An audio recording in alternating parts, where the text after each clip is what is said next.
Oh, say, can you see by the dawn's early light what so proudly we hailed at the twilight's last gleaming, whose broad stripes and bright stars through the perilous fight o'er the ramparts we watched were so gallantly streaming.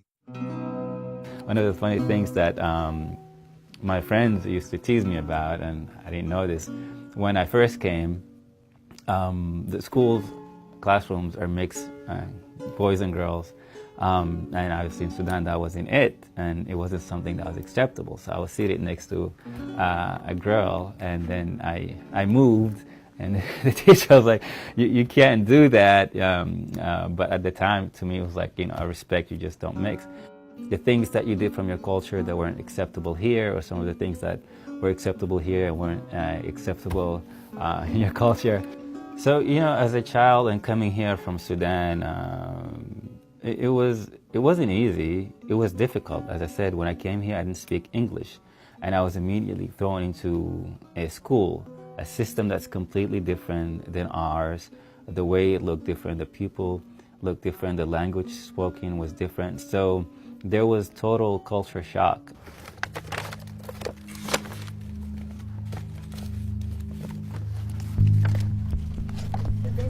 Saifuddin. Yeah, thank you for being out here. I appreciate you. Just come here. How are you? Good to see you. Oh, you lost your voice. Thank you. I lost my voice. I've been working so hard. Give me a whole bunch.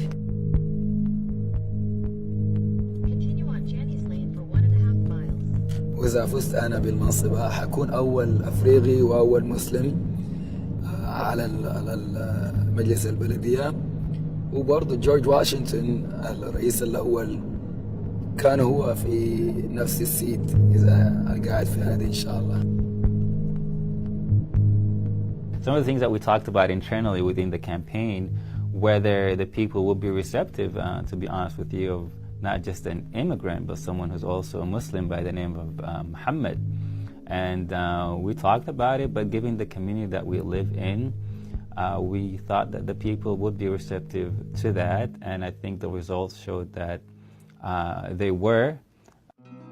I wasn't guaranteed to win an election here, and by any means, all indicators said that I should have lost this election given how much money we raised, the lack of strong recognition. But the opportunity was there that I was confident enough to take it. And that's really what I would want people to learn the most from my experience.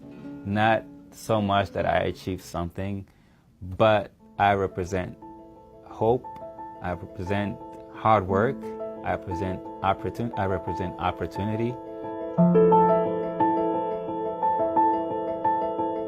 I was born in Al-Gadaref, Sudan. We have a big family. My immediate family is here, but my other relatives are in Sudan.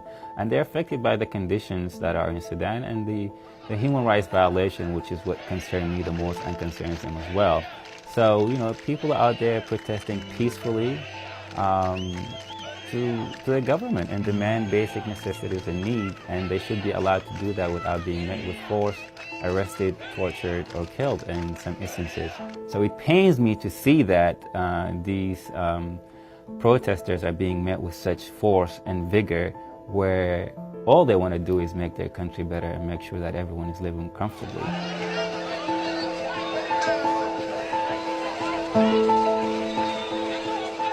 المشكلة في الانستتيوشنز، يعني ما في مؤسسات في السودان غير موجود. يعني حتى هنا إذا شاف في أمريكا حاليا في أزمة، قلنا ما اقتصادية لكن سياسية من ترامب، لكن الانستتيوشن والمؤسسات ماشية، عشان كده الناس يعني concerned لكن ما للدرجة دي. لكن في السودان ما في institutions، ما في economy، يعني everything منتهي.